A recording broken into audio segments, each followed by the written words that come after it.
We are at the sixth Sunday after Epiphany. We're getting really close to Lent, you know.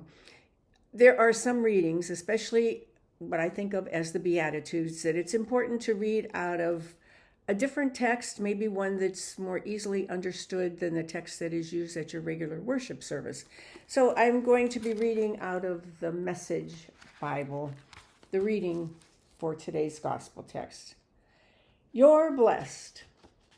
Coming down off the mountain with them, he stood on a plain surrounded by disciples and was soon joined by a huge congregation from all over Judea and Jerusalem, even from the seaside towns of Tyre and Sidon. They had come both to hear him and to be cured of their ailments. Those disturbed by evil spirits were healed. Everyone was trying to touch him. So much energy surging from him. So many people were healed. Then he spoke. You're blessed when you've lost it all. God's kingdom is there for the finding. You're blessed when you're ravenously hungry. Then you're ready for a messianic meal. You're blessed when the tears flow freely. Joy comes in the morning.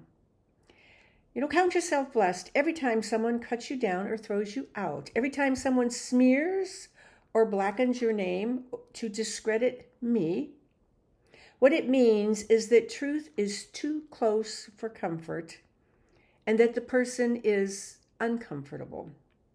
You can be glad when that happens. Skip like a lamb if you like.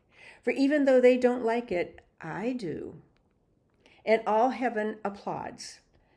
And know that you are in good company. My preachers and witnesses have always been treated like this. So give away your life. It's trouble ahead if you think you have made it. What you have is all you'll ever get. And it's trouble ahead if you're satisfied with yourself. Yourself will not satisfy you for long. And it's trouble ahead if you think life's all fun and games. There's suffering to be met, and you're going to meet it. There's trouble ahead when you live only for the approval of others, saying what flatters them, doing what indulges them. Popularity contests are not truth contests. Look how many scoundrel preachers were approved by your ancestors. Your task is to be true, not popular. This is the gospel of our Lord Jesus Christ. So as you gather on this day to hear and listen to the readings, a very short reflection now is what I'm going to just share. So my age, I have certain people that I've always liked as singers and concert places to go to. Everybody has a hungry heart. Well, it should come as no surprise from the title of this reflection that I really like Bruce Springsteen. He sings always from where he came from. The people who influenced his life, the positive effects of growing up in the shadow of his local church where he always participated.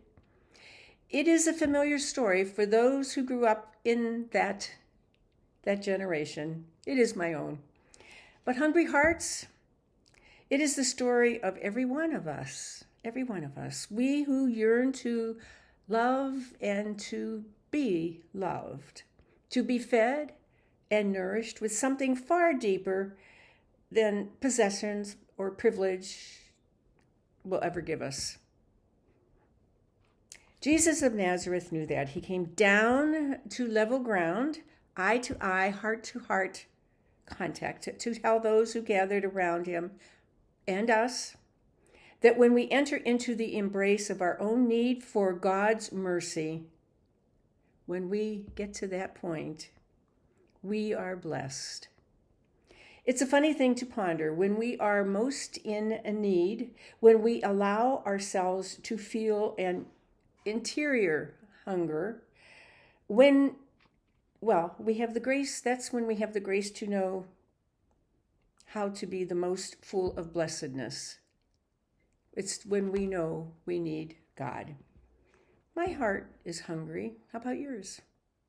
When I look only to myself, my supposed achievements and lofty opinions, I often come up pretty empty. But when I turn it over out of the hands and into God's, something else takes over. It's just true. Everybody does have a hungry heart. Go in peace.